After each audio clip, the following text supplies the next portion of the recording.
Well, the Syrian President Bashar al-Assad hasn't responded to these specific claims. Several months ago, though, the New York Times asked him about the killing and torturing of his own people, and to that he replied, "I'm just a headline, the bad president, the bad guy who is killing the good guys. You know the narrative.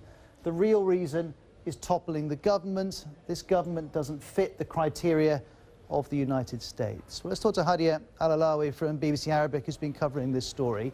What evidence do we have that these claims are true? Well, Amnesty International actually spoke to 31 detainees that were actually in Sednayah prison. And she actually also spoke to 3 previous judges in Syria and some guards and doctors. So it does sound quite reliable. However, the scale that they're presenting in this report is actually shocking, and it's a huge scale. They said that around 300 were executed every day.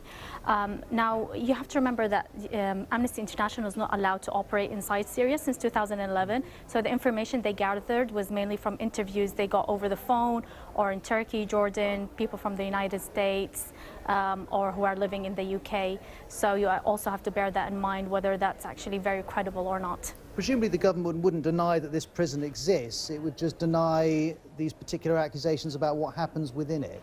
Yeah, I mean, as you mentioned, the President Bashar al-Assad or the government, they haven't denied that there has been, that there is a prison.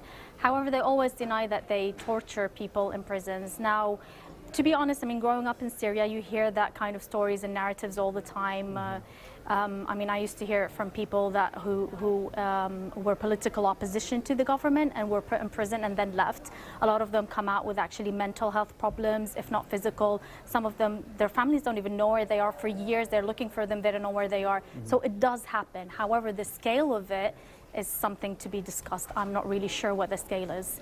Hadya, thank you very much indeed. And those of you watching, if you speak